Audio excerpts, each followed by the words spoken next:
I just drank from a can of Monster, which has been in my car for a really long time.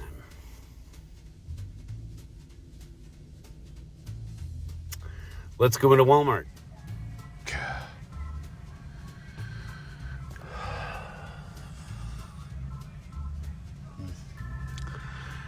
Yeah. No. Shout out to Chris. And by the way, still got stars and stripes. In case you haven't gotten your set yet. Can't imagine you haven't. And nothing. And a whole lot of nothing. Yeah? Nothing. Yeah.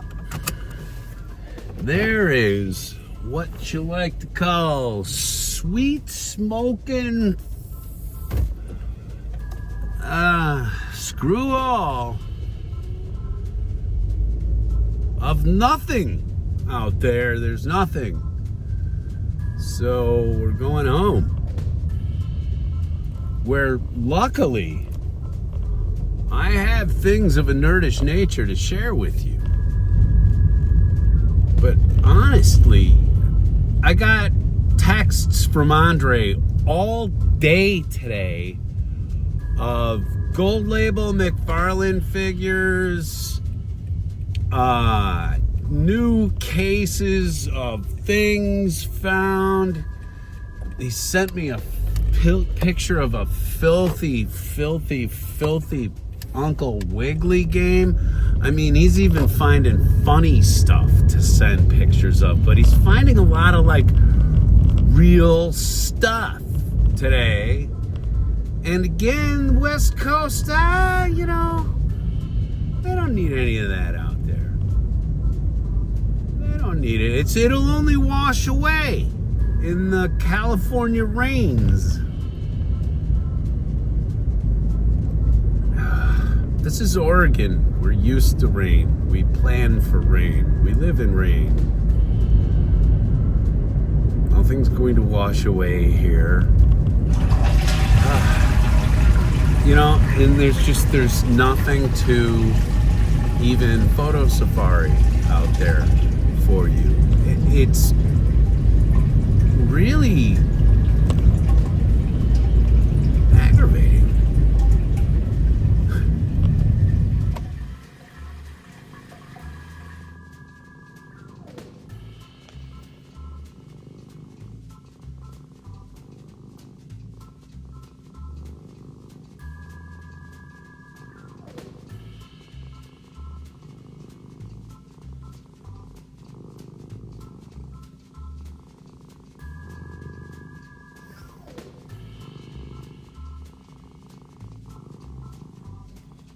Mm-hmm.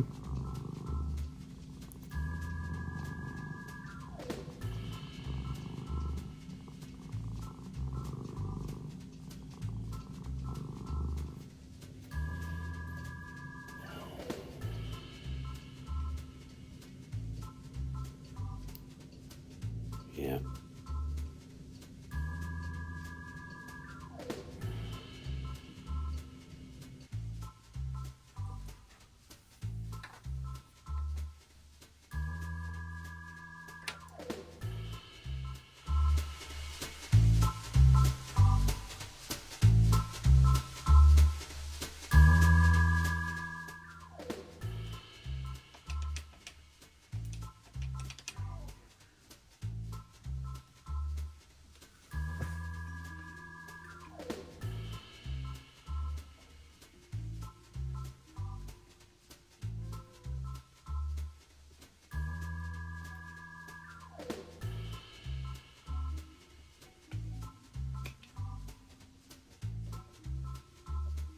Did you ever play Mortal Kombat when you were a kid, or are you playing it as an old person like I am now?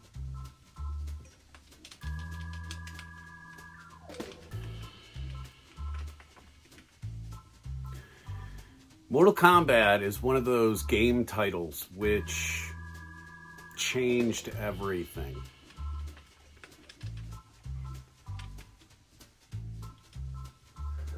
along with games like Doom and Grand Theft Auto, Mortal Kombat had a huge impact on America as a whole.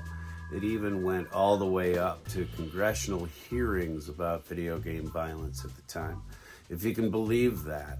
Pixelated 16-bit blood code enabled Genesis cartridges were the scourge of every household, it would seem. And it just really kind of one of those things that just took hold and is now almost the cultural joke. Okay? At one time, though, it was awful. It was awful. But then, you know, as they do, mothers went on to blame other things for their children's woes. And in 1997, they did try to do a live action sort of kung fu movie about Mortal Kombat and the battle from Outworld or Outer World, or I don't know.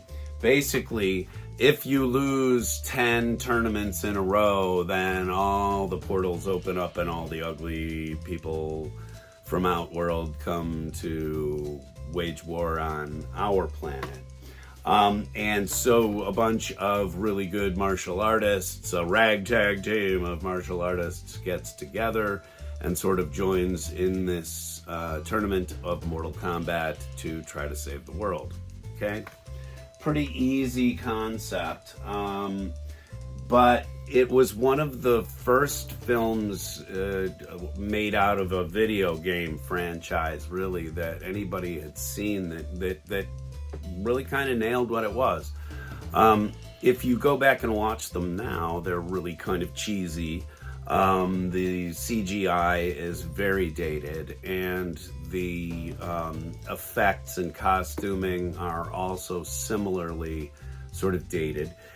After that movie came out, they did a live-action TV show. There were animated features, and for total clarity, I do actually own a few of the later animated features about the franchise. But then they went and took it too far and made this piece of tripe, which is just, it's awful on every level. It's as if they saw what everything worked in the first movie and they just thought, you know what, let's get rid of all that and let's just do something stupid instead.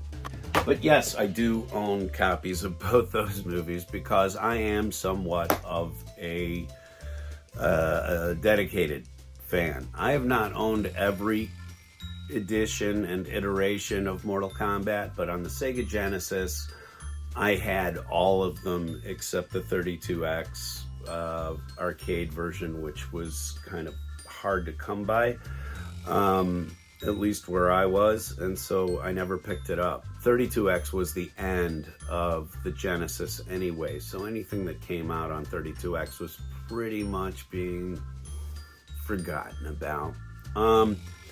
So the reason why I'm bringing all this up is because yesterday, on a rainy day, I did sit down and while I was reading a book, I let this play in the background. That should tell you something right there.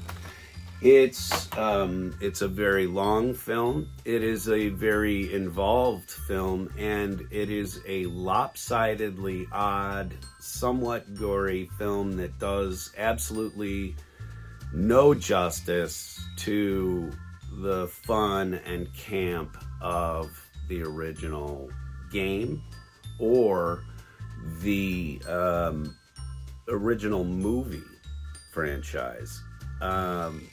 It's as if they chose to take everything that did make the first film kind of endearing and get rid of all that in the style of Annihilation, but then move in a bunch of talky bits and a lot of stuff that has nothing to do with martial arts and a lot of stuff that has really nothing to do with Mortal Kombat. Sprinkle in a few characters that hardly anyone is going to remember from the what, 30,000 games that are out there right now on the franchise. And you have this nearly 2-hour film.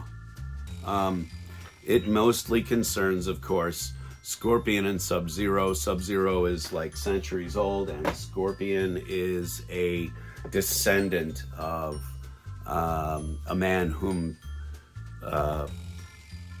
what's his name? Sub-Zero kills. Long, way back ancestor, back in feudal Japan.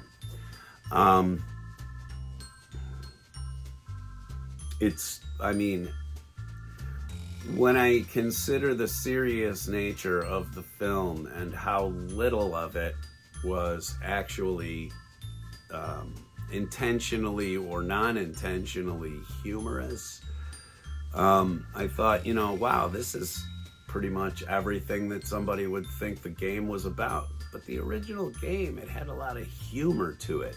It was dark humor. Pulling somebody's head off with the spine still attached, and but they kept their tongue in cheek about it. Mortal Kombat was originally supposed to be sort of a tribute, if you will, to those good old 70s Bruce Lee films where the bad guy would have an interchangeable fist that he could put like hooks and knives on it and stuff. They did a good job of capturing what I love about Kung Fu movies. And oddly enough, I've just been rewatching things like Master of the Flying Guillotine and other Kung Fu films from the 70s, which also were the inspiration for the original game. Like these guys with the flying guillotine just taking somebody's head straight off, like it takes it straight off. It was that original over-the-top sort of dark humor that parents didn't get. But we as players and kids, we totally understood. Ripping somebody's spine out wasn't some... we all grew up on Bugs Bunny, for crying out loud. You don't see me hitting people in the face with pies or dropping anvils on people's heads. Not on film, anyway. I did want to come on here today and sort of talk about the Mortal Kombat franchise and sort of what it meant to me. And then sitting in the back of my car were these two pieces of die cast. So again, shout out Chris Sheets. It's the Machini. And this Dodge Matchbox, I love the card art, and I love the color scheme on the Dodge itself. So I'm going to add a little bit of black wash to the radiator so that it sort of meets up with my standards. But it was a super beautiful looking piece of die cast. Other than that, honest to gosh, these three cars here are the only things that I have found. The only things that I have found recently. And it's all old stuff. It's, none of this stuff is new. Again, I watched Andre walk around all day yesterday finding new stuff in a variety of box stores. But am I finding any of that stuff here? No, I'm not. You'll be the first to know when I do. Come on up here. You're one of the only animals that hasn't made an appearance in today's show. Folks, if you're just joining the club, here's Lucy.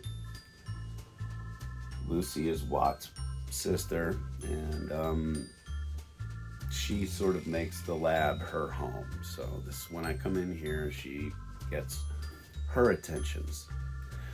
Anyway, if you like the attentions we've been giving here at Monkeyshine Lab, I would encourage you, please, to throw us a subscription, throw us a like, throw us a dislike, whatever you like to do. Any reaction is good reaction, and any commentary is always welcome. So please comment below. We'll see you all very, very soon. If not tomorrow, then the next day. I'm trying to get a video out there every other day at the very least. But check back with us on the daily. If you subscribe, you can hit the alarm and you'll know automatically. Yes. Yes. Thanks very much, folks. And we'll see you again here on the Monkeyshine Lab. Right?